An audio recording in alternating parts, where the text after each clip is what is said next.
بسم اللہ الرحمن الرحیم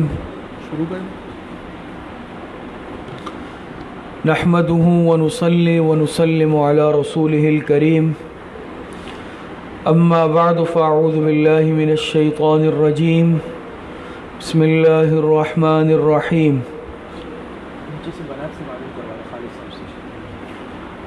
قال اللہ تبارک وتعالی ولا تجسسوا ولا يغتب بعضكم بعضا صدق اللہ العظیم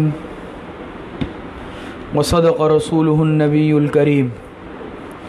محترم و مکرم و معزز خواتین و طالبات و معلمات، قرآن کریم کی اس آیت مبارکہ میں اللہ رب العزت ارشاد فرماتے ہیں وَلَا تَجَسَّسُوا، تم تجسس مت کرو، کسی کی ٹوہ میں مت لگو۔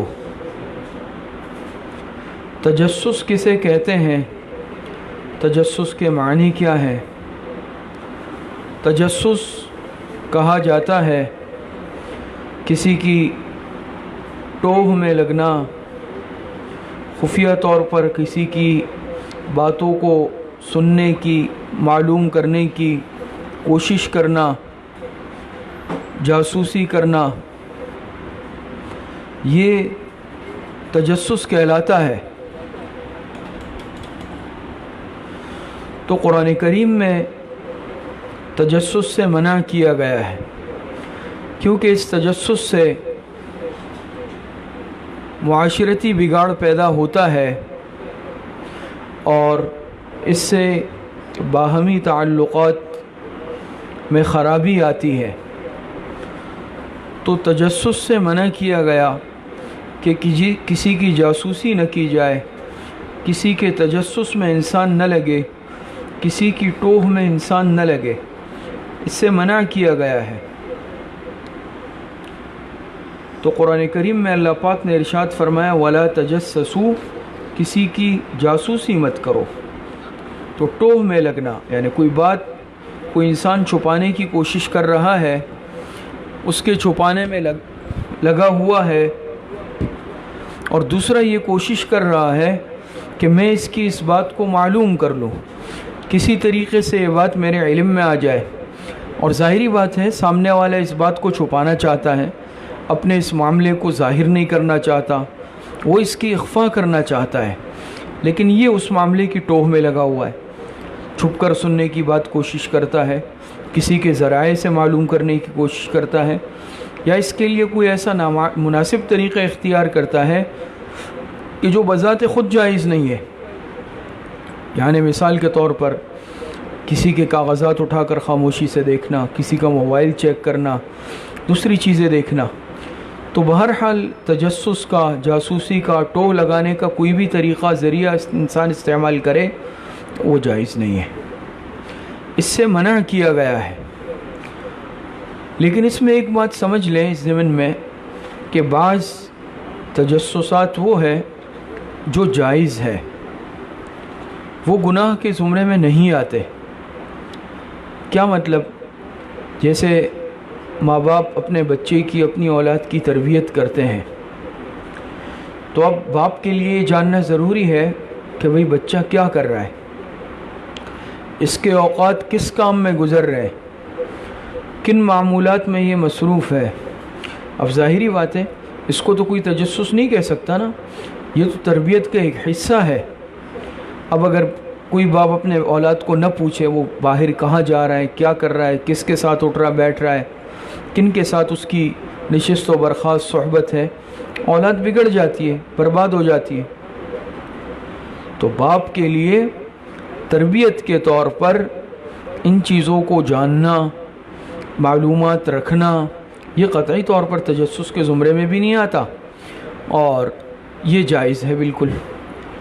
اسی طریقے سے استاذ کے لیے اپنے شاگردوں کا تربیت کے طور پر تجسس کرنا کہ بھئی یہ کیا کر رہا تھا، یہ کہاں گیا، کس ماحول میں ہے، کن کے ساتھ اٹھنا بیٹھنا ہے، اس کے اخلاق کیوں خراب ہو رہے ہیں، اس کا کردار کیوں کمزور ہو رہا ہے۔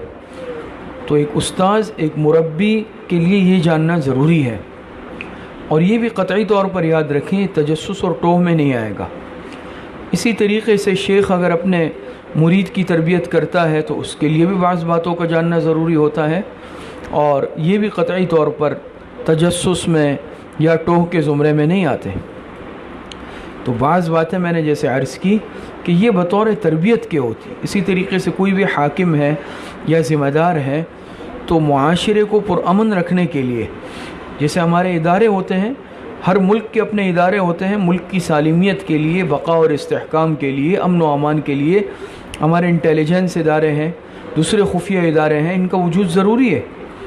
اگر اب یہ نہیں ہوگا تو جرائم بڑھیں گے، کرائم بڑھیں گے، اور قتل و قتال، چوری، ڈاکہ، یہ چیزیں عام ہو جائیں گی۔ تو ظاہری بات اس کے لیے بھی پوری دنیا کے ممالک کا یہ ایک نظام ہوتا ہے کہ ہر ملک اپنا ایک خفیہ نظام بھی رکھتا ہے کہ ہر انسان پر نگاہ رکھی جا سکے، یہ کوئی غلط کام تو نہیں کر رہا، یہ ملک کی سالمیت کے خلاف تو کوئی کام نہیں کر رہا، یہ مجرمانہ ذہنیت تو نہیں رکھتا۔ تو یاد رکھیں یہ چیزیں بھی تجسس اور ٹوہ میں نہیں آتی۔ تو ہر وہ عمل جو بطور تربیت کے ہو، بطور تعدیب کے ہو، بطور اخلاق سازی، کردار سازی کے لیے ہو، یا جرائم کے خاتمے کے لیے ہو، تو یہ چیزیں پھر تجسس میں نہیں آتی۔ اس سے ہٹ کر ہمارے معاشرے کے اندر، جیسے میں نے ابھی عرض کیا کہ مثال کے طور پر اب میں اپنے پڑوسی کے ٹوہ میں لگ گیا، آج کل یہ کیا کر رہا ہے، بھائی اس کا کاروبار کی کیا نوعیت ہے، یا رشتہ داروں میں، خاندان میں یہ چیز بہت زیادہ ہوتی ہے، یا اسی طریقے سے معاشرے میں کوئی بھی ہے۔ لیکن اب بعض لوگ جیسے یہ جاسوسی مزاج رکھتے ہیں، تجسسانہ، ہر ایک کے بارے میں، کون کیا کر رہا ہے، کہاں جا رہا ہے، کہاں آ رہا ہے۔ اب نہ جو ہے میں اس کا کوئی سرپرست ہوں، نہ میں مسئول ہوں، نہ میرے ذمہ اس کی تربیت ہے، اور نہ کوئی میں سرکاری اہلکار یا ذمہ دار ہوں، لیکن بس میں نے اپنا ایک مزاج رکھا ہوا ہے کہ ہر ایک کی ٹوہ میں لگنا ہے، ہر ایک کی جاسوسی کرنی ہے، ہر ایک کے معاملات کو 100% جاننا ہے۔ تو یہ ایک اخلاقی خرابی ہے جس سے بچنا ضروری ہے، اور یہ کمزوری اپنے اندر سے دور کرنا ضروری ہے۔ آج مصیبت یہ ہے ہمارے معاشرے میں، پھر خاص طور پر جو ہمارا معاشرہ ہے، اور جو یعنی ہم پاکستان کے رہنے والے ہیں، ہمارے اس معاملے کے اندر بہت زیادہ ایک مزاج ہوتا ہے کہ ہر ایک دوسرے کے بارے میں جاننے کی کوشش کرتا ہے، ہر ایک یہ چاہتا ہے کہ اس کے معاملات سے میں 100% مطلع رہوں۔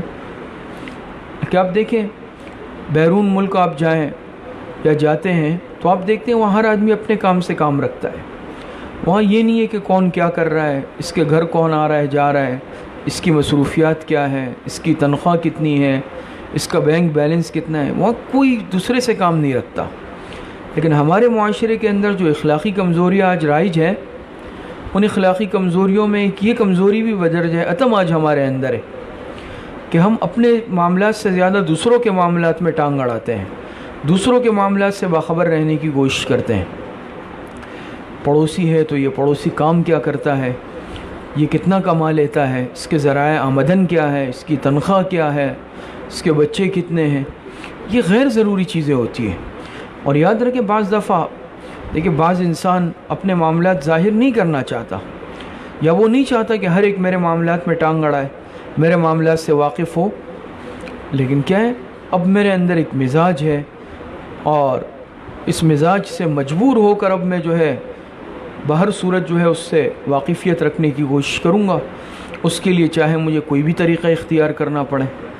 تو بہرحال یہ چیزیں ٹھیک نہیں ہیں، کسی کی بھی یعنی ذاتیات میں ہر ایک انسان کی اپنی ایک پرائیویسی ہوتی ہے، یاد رکھیں۔ تو اس میں بیجا مداخلت یا بلا مقصد مداخلت یہ انتہائی ایک اخلاق سے گری ہوئی بات شمار ہوتی ہے۔ آج ہم اپنی اصلاح کرتے نہیں، دوسروں کے معاملات میں لگے ہوئے ہیں، اپنی برائی ہم اپنی خرابیاں آج دور کرنے پہ تیار نہیں، اور دوسروں کی برائی آج ہمیں نظر آتی ہے، فلاں یہ کر رہا ہے، فلاں میں یہ مسئلہ ہے، فلاں میں خود برائیوں کا مجموعہ اور برائیوں کی پوٹلی بنا ہوا ہوں، لیکن مجھے بس دوسروں کے عیوب ٹٹولنے ہیں، دوسروں کے عیوب کی تلاش میں رہنا ہے مجھے۔ آج اس مصیبت کا ہم شکار ہیں۔ تو تجسس کی کوئی بھی صورت ہو یاد رکھیں وہ حرام ہے، وہ جائز نہیں ہے۔ چند استثنائیات مستثنی صورتیں ابتدا میں نے عرض کر دی کہ اگر ماں باپ ہے تربیت کے لیے اولاد سے واقفیت بالکل رکھیں گے، رکھنا چاہیے، استاد شاگرد سے رکھے گا، شیخ مرید سے رکھے گا، اسی طریقے سے جو کوئی حکومتی ذمہ دار اہلکار ہے جس کے ذمے ہی یہ معاملات ہے، وہ الگ معاملات۔ لیکن اس سے ہٹ کر جو معاشرے کے اندر یہ بیماری ہمارے اندر عام ہے، یہ تو درست نہیں ہے، بلکہ یہ ایک اخلاقی کمزوری اور بیماری ہے جس کا علاج اور جس کی اصلاح آج ضروری ہے، تو یہ جائز نہیں ہے۔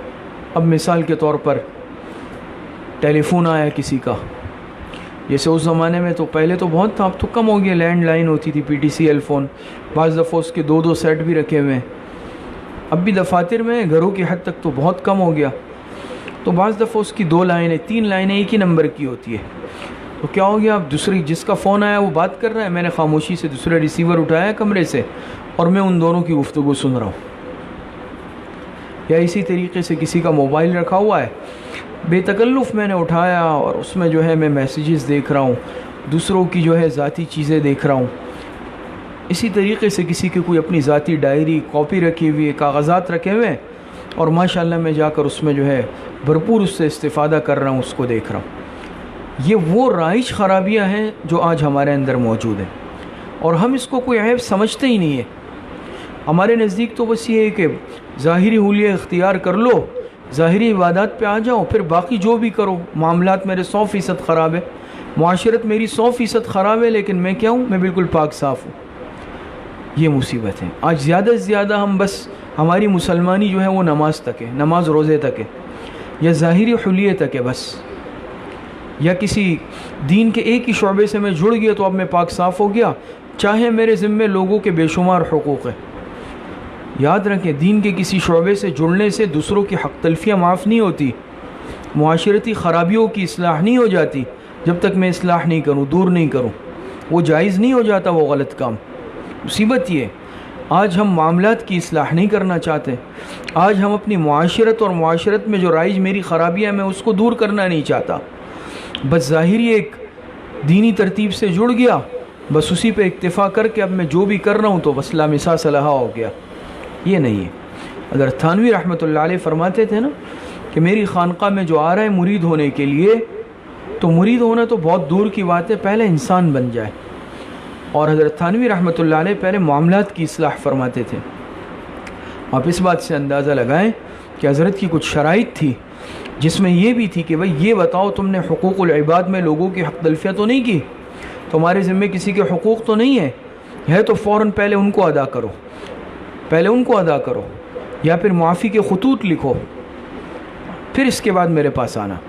آج یہ ہم کرتے ہیں، آج بالکل جو ہے ہم، مقصد یہ ہے کہ جتنے بھی چاہے میرے ذمے بندوں کے حقوق ہے، کسی کی حق تلفی کی، کسی کا مال غصب کیا، کسی کی میراث نہیں دی، کسی کے مالی کاروباری معاملات ہیں جو میرے خراب ہے، لیکن بس میں ایک ظاہری حلیہ یا ظاہری ایک دینی نسبت سے جڑ گیا اور بس اب سب معاف ہو گیا۔ اللہ پاک تو دیکھ رہے ہیں، قیامت کے دن تو حساب کتاب ہوگا۔ تو آج اس چیز کے اصلاح کی ضرورت ہے، بات دور چلی جائے گی، جس میں ایک رائج خرابی آج ہماری یہ تجسس کا معاملہ بھی ہے۔ قریب میں کوئی بے تکلف بات کر رہا ہے اور وہ یہ سمجھ رہا ہے کہ مجھے وہ زبان نہیں آتی، لیکن میں اس زبان سے واقف ہوں، میں ان کی بات کو سمجھ رہا ہوں، لیکن میں نے بھی خاموشی اختیار کی، چلے بھائی سن لینے دو، کیا یہ جائز نہیں ہے، ناجائز حرام ہے۔ یاد رکھیے کان کا گناہ ہے، قیامت کے دن عذاب ہوگا۔ حضرت مولانا رشید احمد گنگوہی رحمۃ اللہ علیہ کے متعلق آتا ہے کہ ایک مرتبہ جیسے آرام کرتا ہے انسان، سوتا ہے، آنکھیں بند کی ہوئی تھی آرام کی غرض سے، لیکن آپ جاگ رہے تھے، تو قریب میں 2 افراد گفتگو کر رہے تھے، اپنی کوئی نجی گفتگو کرنے لگے، اور یہ سمجھ کر کہ شاید حضرت نہیں سن رہے، آرام کر رہے ہیں، تو فوراً حضرت نے ان کو متنبہ کیا اور کہا کہ بھائی اگر تم لوگ یہ سمجھ کر بات کر رہے ہو کہ میں سو رہا ہوں تو قطعی ایسا نہیں ہے، میں تمہاری گفتگو سن رہا ہوں، میں جاگ رہا ہوں، لہٰذا اگر تمہیں گفتگو کرنی ہے تو بھائی اپنی الگ سے گفتگو کر لو۔ آج اس امانت دیانت کا ثبوت ہم دیتے ہیں، بلکہ ہم تو مزید سونے کی جو ہے اداکاری کرتے ہیں کوشش کرتے ہیں کہ چلے بھائی زیادہ سے زیادہ گفتگو سن لو. اسی طریقے سے بعض دفعہ کوئی سمجھتا ہے کہ یہ میری زبان نہیں سمجھتا، اور وہ بیچارہ اپنی کسی سے نجی گفتگو بے تکلف کر لیتا ہے، اور مجھے ان کی زبان آتی ہے اور میں بھی خاموشی سے سن رہا ہوں، اپنے آپ کو خاموش کر دیا. ناجائز، حرام ہے. حضرت حکیم الامت مولانا اشرف علی تھانوی رحمۃ اللہ علیہ کے مشہور خلیفہ حضرت مجذوب رحمۃ اللہ علیہ، جو بہت مشہور خلفاء میں سے ہے، اور خواجہ عزیز الحسن مجذوب آپ کا نام ہے، مجذوب کا لقب آپ کا ہے جس سے مشہور تھے آپ، اور دنیاوی عصری اعلیٰ تعلیم یافتہ بھی تھے. انگریزی زبان پر مکمل دسترس اور عبور تھا. ایک مرتبہ آپ ٹرین میں سفر کر رہے تھے، لیکن چونکہ حضرت تھانوی کے منتسبین میں سے تھے تو آپ کا حلیہ مکمل شرعی، چہرے پر داڑھی، سر پر ٹوپی اور کرتا پاجامہ، شرعی لباس. کوئی دیکھ کر چہرے سے یہ اندازہ نہیں لگا سکتا تھا کہ یہ اتنے بڑے سرکاری عہدے پر افسر ہے اور اتنے اعلیٰ تعلیم یافتہ ہے. جیسے عام طور پر ہمارا اس حلیے والوں سے متعلق یہی تاثر ہوتا ہے کہ شاید اگر داڑھی ٹوپی ہوگی تو شاید یہ دنیاوی تعلیم سے ناخواندہ ہے، حالانکہ ایسا نہیں ہوتا. ٹرین میں سفر کر رہے تھے تو وہاں قریب میں ان کے ساتھ سیٹ پر 2 افراد بیٹھے تھے جو کوئی ذاتی بات کرنا چاہتے تھے، تو انگریزی میں گفتگو شروع کر دی. یہ سمجھ کر کہ صوفی صاحب ہیں، ان کو کہاں سے انگریزی آتی ہوگی. جناب چونکہ خود بھی ڈپٹی کلیکٹر کے عہدے پر فائز تھے، جو اس زمانے میں بہت بڑا عہدہ ہوتا تھا، اور مکمل انگریزی جانتے تھے، بولتے تھے. آپ سمجھ گئے کہ یہ اپنی ذاتی باتیں اب کرنا چاہتے ہیں، اور یہ سمجھ کر انگریزی بولنا شروع کی کہ میں نہیں جانتا، اب اگر میں بات سنوں گا تو یہ خیانت ہے. تو انہوں نے ان دونوں کو متوجہ کیا اور کہا شاید اب اپنی کوئی ذاتی بات کرنا چاہتے ہیں تو بھائی یہ سمجھ لے کہ میں یہ زبان جانتا ہوں اور آپ کو بتا رہا ہوں. تو یہ کیوں؟ یہ حضرت تھانوی رحمۃ اللہ علیہ کی تربیت تھی، آپ کی تربیت کے اثرات تھے. تو قرآن کریم میں اللہ پاک نے فرمایا نا وَلَا تَجَسَّسُوا، بھئی تجسس مت کرو. اور یاد رکھیں تجسس یہ بہت سارے گناہوں کا مجموعہ بھی ہے. کس طرح کہ ایک تو بذات خود تجسس کرنا یہ حرام، پھر اس کے لیے ہم دوسرے گناہ بھی کر گزریں گے. جیسے اب مجھے کوئی زبان آتی ہے، میں یہ اداکاری کر رہا ہوں کہ نہیں آتی، یہ بھی خیانت ہے. یا میں اپنے سونے کی وہ کر رہا ہوں، ظاہری اداکاری کر رہا ہوں اور میں جاگ رہا ہوں، یہ بھی خیانت ہے. تجسس کا گناہ الگ، خیانت کا گناہ الگ. پھر بعض دفعہ ہم کہتے ہیں میں تو نہیں سنی، میں نہیں سن رہا ہوں، حالانکہ سنی تھی، جھوٹ کا گناہ الگ. کتنے سارے گناہوں کا مجموعہ. پھر اسی طریقے سے اس بات کو میں آگے نقل کروں گا، کسی کی ذاتی بات، وہ گناہ الگ. تو اس کے لیے بہت ساری جو ہے، پھر اسی طریقے سے آپس میں اس بنیاد پر عداوت، نفرت، کینہ پیدا ہو جاتا ہے. تو کتنے گناہوں کا مجموعہ ہو گیا. تجسس کا گناہ الگ، بدگمانی کا گناہ الگ، دوسروں تک کسی کی بات پہنچا کر خیانت کا گناہ الگ، غیبت کروں گا اس کا گناہ الگ. یہ سب گناہ جو ہے اس میں شامل ہو جاتے ہیں. تو آج ہم دیکھ لیں کہ ہم کس طرف جا رہے ہیں. آج ہم اس چیز کو برائی سمجھتے ہی نہیں ہے شاید، بلکہ آج اپنے معاملات سے شاید ہم اتنے فارغ ہو چکے ہیں کہ مجھے دوسروں کے معاملات کے لیے 100% وقت ہے، اپنی اصلاح کے لیے میرے پاس وقت نہیں. اپنی اصلاح کے لیے میرے پاس وقت نہیں ہے، لیکن دوسروں کے معاملات میں دخل اندازی کے لیے میں مکمل طور پر آج فارغ ہوں. کون کیا کر رہا ہے، کس کے کیا معاملات ہیں، بس اس تجسس اور اس ٹوہ میں آج ہم لگے ہوئے ہیں. کوئی اپنا ذاتی مشورہ کر رہا ہے، میں کان لگانے کی کوشش کروں گا. کوئی اپنا کوئی دوسرا معاملہ کر رہا ہے تو میں اس کی چیزیں، کاغذات، موبائل دیکھنے کی کوشش کروں گا. جا کر پاس پڑوس سے معلومات کی کوشش کروں گا. اس کے ساتھ قریب میں اٹھنے بیٹھنے والے ہیں ان کو اپنے ساتھ بٹھاؤں گا، تعلق جوڑوں گا کہ اب یہ مجھے بتائیں کہ بھئی کیا ہو رہا ہے آج کل، کیا سلسلہ چل رہا ہے. آج اس فتنے کے اندر ہم مبتلا ہیں، عوام بھی مبتلا، خواص بھی مبتلا، بڑے بھی مبتلا، چھوٹے بھی مبتلا. آج ہم اس چیز کے اندر مبتلا ہیں. یہ ایک معاشرتی بیماری بن چکی ہے، تجسس کا ہونا، ٹوہ کا ہونا. دنیا جہاں کے معاملات میں آج ہم مداخلت کریں گے. حالانکہ ظاہری بات ہے ہر انسان، اور دیکھیں آج اگر میرے ذاتی معاملات میں کوئی مداخلت کرے مجھے برا لگ رہا ہے. مجھے اچھا نہیں لگ رہا، تو یہی عمل میں دوسرے کے ساتھ کیوں کر رہا ہوں؟ اگر میرے گھریلو معاملات میں، میرے کاروباری معاملات میں، میرے دفتری معاملات میں، میرے ذاتی معاملات میں، میرے پرسنل معاملات میں کوئی مداخلت کرتا ہے مجھے برا لگتا ہے، لیکن یہی معاملہ میں دوسرے کے ساتھ کر رہا ہوں تو یہ غلط ہے بالکل۔ شریعت کا، دین کا، دیانت کا تقاضا تو یہ ہے کہ جو عمل میں اپنے ساتھ پسند نہیں کر رہا ہوں میں دوسرے کے لیے وہ کیوں کر رہا ہوں؟ یہ تو انصاف کے خلاف ہے۔ عرض کرنے کا مقصد یہ ہے کہ یہ آج ایک وبائی صورت اختیار کر چکا ہے یہ معاملہ، یہ بیماری۔ ہر ایک کے معاملات سے واقف رہنے کی کوشش کرنا، ٹوہ لگانا، دوسروں کے معاملات کے اندر آج ہم مداخلت کے عادی ہو چکے ہیں۔ پڑوسی ہے تو پڑوس میں ہم کوئی طریقہ اختیار کریں گے، بھئی آج کیا ہوا کیا نہیں ہوا۔ آپس میں کوئی میاں بیوی کا معاملہ چلتا ہے اس میں ہم مداخلت کی کوشش کرتے ہیں، اور معاملات چلتے ہیں اس میں ہم مداخلت کی۔ دفتر میں کام کر رہا ہوں، جو میرا شعبہ نہیں ہے، جو میرے کرنے کا کام نہیں ہے، نہ اس سے میرا کوئی واسطہ ہے، لیکن میں اس میں مداخلت کروں گا، اپنا کام نہیں کروں گا۔ آج یہ مصیبتیں ہیں۔ جو میرے ذمے کا کام ہے، جس کام کے لیے مجھے اس دفتر میں، ادارے میں ملازم رکھا گیا، تو میں اس مقصد میں کامیاب نہیں ہوں، میں اپنے حصے کا کام نہیں کر رہا، لیکن دوسروں کے کاموں میں مداخلت ضرور کر رہا ہوں۔ اس کام کے لیے تو مجھے نہیں رکھا گیا نا کہ آپ دوسروں کی جاسوسیاں کرتے پھریں، ٹوہ لگاتے پھریں۔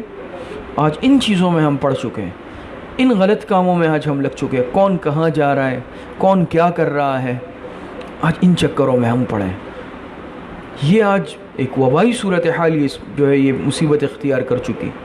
پھر اس کے لیے کسی کے گھر کے دروازوں کے آگے بیٹھے رہنا، کھڑے رہنا، بلڈنگوں کے آگے کھڑے رہنا، اداروں کے، دفتروں کے آگے کھڑے رہنا، ایسے ہی بیکار میں کیا کر رہا ہے، دوسروں کے معاملات میں نظر رکھنا، یہ کتنا کما رہا ہے، یہ کیا کر رہا ہے، اس کے کیا ذرائع آمدن ہے، اس کی کیا مصروفیات ہے، بے مقصد، کوئی مقصد نہیں ہے، لیکن بس مجھے دوسروں کی ٹوہ لگانی ہے، دوسروں کا تجسس کرنا ہے۔ خود میں 100% جو ہے معاملات سے بھرا ہوا ہوں، میرے معاملات خراب ہے، میری کوئی کل سیدھی نہیں ہے، لیکن دوسروں کے معاملات میں پڑھنا ہے مجھے۔ یہ چیز آج ہمارے اندر موجود ہے، یہ آفت اور یہ مصیبت آج ہمارے ساتھ لگی ہوئی ہے۔ میں نے عرض کیا نا، یہ جو بیرون دنیا ہے، مغربی دنیا ہے، اس میں کوئی دوسرے سے سروکار نہیں رکھتا، اپنے کام سے کام رکھیں گے، اپنے معاملے سے جو ہے کام رکھیں گے، کسی دوسرے کی زندگی میں مداخلت نہیں کریں گے۔ حالانکہ یہ تو شریعت کی تعلیمات ہے اور ہمارے لیے ہے، ہم اس پر عمل نہیں کر رہے ہیں۔ قرآن کریم میں اللہ پاک نے فرمایا وَلَا تَجَسَّسُوا، کسی کی جاسوسی مت کرو، ٹوہ میں مت لگو، تجسس مت کرو۔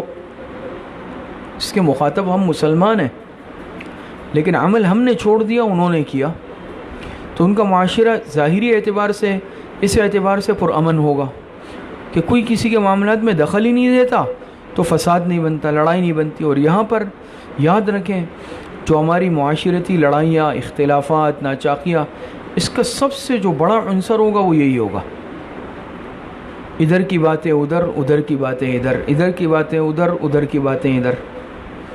ہر گھر کی یہ کہانی، ہر ادارے کی یہ کہانی، ہر جگہ کی یہ کہانی، یہ چیز آفت بنتی۔ اب مثال کے طور پر اگر کسی بچی کی شادی ہوئی، اب اس نے یہاں کی باتیں اپنے ماں باپ کے گھر پہنچانی شروع کی۔ اب جب مجھے پتہ چلا کہ یہاں کی باتیں، میرے گھر کی باتیں وہاں پہنچ رہی ہے سسرال، ظاہری بات ہے اختلاف، ناچاقی کا آغاز ہو گیا، اس چیز کا آغاز ہو گیا۔ اسی طریقے سے کوئی اگر 2 اداروں میں کام کر رہا ہے، 2 جگہوں پہ ہے، تعلیمی ادارے ہیں، سرکاری ادارے ہیں، کوئی اور ادارے ہیں، اب یہاں کی باتیں وہاں، وہاں کی یہاں، حالانکہ آپس میں کوئی جوڑ تعلق نہیں۔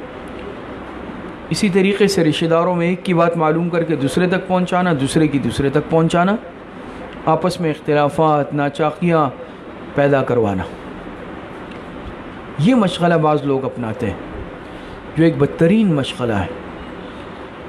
اور اسی سے یاد رکھیں، ایک معاشرے میں ایک اختلافات، ناچاقیاں، بے اطمینانی، بدامنی، انتشار، اختلاف، یہ اسی ذہن سازی سے کی پیداوار ہے، اور اسی ذہن سازی سے اور اسی معاملات کی وجہ سے یہ خرابیاں پیدا ہوتی ہیں ہمارے معاشرے میں۔ تو آج ضرورت اس بات کی ہے کہ ہم اس معاملے کی اصلاح کریں۔ ہر انسان اپنی کمزوریوں کو دور کرنے کی کوشش کرے۔ ظاہری بات ہے قیامت کے دن مجھ سے دوسرے کے بارے میں سوال تو نہیں ہوگا نا کہ بھئی اس نے کیا کیا تم اس کا جواب دو، اس نے کیا کیا تم اس کا جواب دو، بلکہ مجھ سے میری ذات کے بارے میں پوچھا جائے گا کہ تم نے ایسا کیوں کیا، تم نے ایسا کیوں کیا۔ لیکن میں اس سوال کے لیے اپنے آپ کو تیار نہیں کر رہا، اس خرابی کو اپنے اندر سے دور نہیں کر رہا جس چیز کی مجھ سے پوچھ ہونے والی ہے قیامت کے دن، اور جس چیز کی مجھ سے کوئی پوچھ نہیں ہوگی، جس چیز کا مجھ سے کوئی واسطہ نہیں ہے، تعلق نہیں ہے، میں اس کے ٹوہ میں لگا ہوا ہوں، ان چیزوں کی تجسس میں لگا ہوا ہوں، ان معاملات کی اصلاح کی فکر میں لگا ہوا ہوں کہ جس کی کوئی ذمہ داری مجھ پر نہیں ہے۔ جب مجھ پر ذمہ داری نہیں ہے، نہ مجھ پر اس کی اصلاح ہے، نہ مجھ سے اس کی پوچھ ہے، تو میں کیوں اس معاملات کے اندر مداخلت کر رہا ہوں؟ آج یہ ایک بدترین اخلاقی خرابی ہے جو ہمارے اندر موجود ہے۔ ہمارے معاملات 100% خراب، لیکن ہم کوت کھریت کریں گے دوسروں میں، کیڑے نکالیں گے دوسروں کے معاملات میں۔ میں خود کتنے پانی میں ہوں یہ میں نہیں دیکھ رہا، میری خود علمی، اخلاقی اور معاشرتی کیفیت کیا ہے، میں یہ نہیں دیکھ رہا کہ آج میں کن کن خرابیوں کا شکار ہوں، کون سی برائیاں مجھ میں موجود ہے جس کی اصلاح مجھ پر ضروری ہے، لیکن آج اس سے میں مکمل طور پر غافل ہوں، اور دوسرا کیا کر رہا ہے، دوسرا کن کمزوریوں کا شکار ہے، اس کے معاملات کیا ہے، بس اس کی ٹوہ اور فکر میں گھلا جا رہا ہوں، اس فکر میں لگا ہوا ہوں، حالانکہ اس سے میرا کیا واسطہ ہے۔ اور یہی چیز آج یاد رکھیں، یہ ایک معاشرے کو، ایک خاندان کو، اور بلکہ اگر دیکھا جائے تو ہر سطح پر یہ چیز فتنے کا باعث بنتی ہے۔ ظاہری بات ہے کوئی اگر کسی کی پرائیویسی میں، ذاتیات میں مداخلت کرے گا، وہ اس کو قطعی پسند نہیں کرے گا، اور اسی وجہ سے پھر آپس کے اختلافات، انتشار، یہ چیزیں سب پیدا ہوتی ہے۔ تو عرض کرنے کا مقصد بھی یہ ہے کہ ہر انسان اپنے اصلاح کی فکر کرے۔ قرآن کریم میں اللہ پاک ارشاد فرماتے ہیں، یا ایھا الذین آمنوا قوا انفسکم واہلیکم نارا، اے ایمان والو تم بچاؤ اپنے آپ کو بھی اور اپنے اہل و عیال کو بھی جہنم کی آگ سے۔ تو بھئی ہم اپنے ذات کی پہلے فکر کریں، پھر جس کی مسئولیت میرے ذمہ ہے، جس کی، اور حدیث مبارکہ میں آتا ہے آپ علیہ السلام نے فرمایا الا کلکم راع وکلکم مسئول عن رعیتہ، آگاہ رہو تم میں سے ہر شخص نگہبان ہے، ہر ایک سے اس کی رعایا کے بارے میں، ماتحتوں کے بارے میں سوال کیا جائے گا۔ تو میری ایک حدود ہے، مجھ سے میری ذات کے بارے میں پوچھا جائے گا، اور ذات کے علاوہ جو میرے ماتحتی میں آتے ہیں، میرے بیوی بچے ہیں، اولاد ہیں، یا اگر میں کسی ادارے کا بڑا ہوں یا محکمے کا بڑا ہوں، تو میرے ماتحت جو افراد آتے ہیں ان کی پوچھا جائے گی، میں اس کے اصلاح کی فکر کر لوں۔ تو نہ میں اپنی ذات کی فکر کر رہا ہوں، نہ میں جس کے متعلق میری مسئولیت ہے میں ان کی فکر کر رہا ہوں، بلکہ جن سے میرا کوئی واسطہ نہیں، تعلق نہیں، نہ مجھ سے اس کے بارے میں دنیا آخرت میں پوچھو گی، میں ان دنیا جہاں کی اصلاح میں لگا ہوا ہوں۔ تو یہی چیز آج مصیبت کا اور فتنے کا ہمارے لیے باعث ہے۔ ان خرابیوں کو ہم اپنے آپ سے دور کریں، اپنی اصلاح کریں، معاشرے کی اصلاح کریں، حدود کے اندر رہتے ہوئے، نہ کسی کے معاملات میں دخل اندازی کریں، نہ کسی کی ذاتیات میں دخل اندازی کریں، نہ تجسس کریں، نہ ٹوہ میں لگیں۔ اللہ پاک صحیح عمل کی توفیق عطا فرمائے۔ وآخر دعوانا ان الحمد للہ رب العالمین۔ دعا سے پہلے ایک اعلان سن لیں، جیسا کہ آپ کے علم میں ہے کہ تعلیم و تربیت کورس کے داخلے شروع ہو چکے ہیں، تو شعبہ بنات میں بھی چل رہے ہیں، فارم بھیجے جا چکے ہیں۔ تو جتنی طالبات زیر تعلیم ہے، خواتین زیر تعلیم ہے، یا محلے میں رہنے والی خواتین، طالبات، بچیاں ہیں، وہ اس کورس میں داخلہ لیں۔ تقریباً 25 روزہ کورس ہے، جس میں ہفتے میں 2 دن چھٹی ہے، تو بمشکل 20 دن ہے، پہلے بھی آپ سے بات کی گئی۔ تو زیادہ سے زیادہ تعلیم و تربیت کورس میں داخلہ لے کر اپنے اوقات کو قیمتی بنائیں تاکہ ہمارا وقت ضائع ہونے سے بچ جائے اور دین کی تعلیم کے حصول میں، علم کے حصول میں لگ جائیں. اور یاد رکھیں کہ علم کا حاصل کرنا یہ ہمارا اجتماعی فریضہ ہے. دوسری دنیا جہاں کی چیزوں کے بارے میں تو ہم کہتے ہیں فلاں چیز ہماری فریضہ ہے، فلاں چیز اجتماعی ذمہ داری ہے، بالکل ہے، لیکن یہ حصول علم بھی تو ہماری اجتماعی ذمہ داری فریضہ ہے یا نہیں ہے؟ حدیث میں آتا ہے، آپ علیہ السلام نے فرمایا طلب العلم فریضۃ علی کل مسلم. یہ بھی تو میں دیکھوں میں نے علم کتنا حاصل کیا، اس بارے میں میری طلب اور جستجو کتنی ہے. دنیا جہاں کی باتیں تو میں کرتا ہوں، تو بہرحال یہ دین کا علم حاصل کرنا عمل علم پر موقوف ہے، صحیح علم پر موقوف ہے عمل. یاد رکھیں علم ہی نہیں تو عمل کیا ہوگا؟ تو وقت نکالیں. اسی طریقے سے کل بروز اتوار بعد نماز عصر تعلیم و تربیت کورس کی افتتاحی تقریب ہوگی، اور جس میں طلباء اور عوام بھی شریک ہوں گے. طالبات خواتین کے لیے بنات کے مدرسے میں ترتیب ہوگی. تو عصر کی نماز 5:45 ہے. تمام خواتین اور طالبات سے درخواست ہے کہ 5:45 6 بجے تک مدرسے پہنچ جائیں، اور بنات کے مدرسے میں بھی ترتیب ہوگی، بیانات ہوں گے، دعا ہوگی، کورس کا افتتاح ہوگا. کل بروز اتوار 13 جون بعد نماز عصر تعلیم و تربیت کورس کی افتتاحی تقریب ہوگی. خود بھی اس میں شرکت کریں، دوسروں کو بھی دعوت دیں. اور بعد مغرب تاریخ اسلام کی کلاس اپنی ترتیب کے مطابق ہوگی. الحمدللہ رب العالمین والعاقبۃ للمتقین والصلاة والسلام علی خیر خلقہ محمد وآلہ واصحابہ اجمعین. ربنا ظلمنا انفسنا وإن لم تغفر لنا وترحمنا لنكونن من الخاسرین. وصلی اللہ وسلم علی نبینا محمد وآلہ واصحابہ اجمعین برحمتک یا ارحم الراحمین.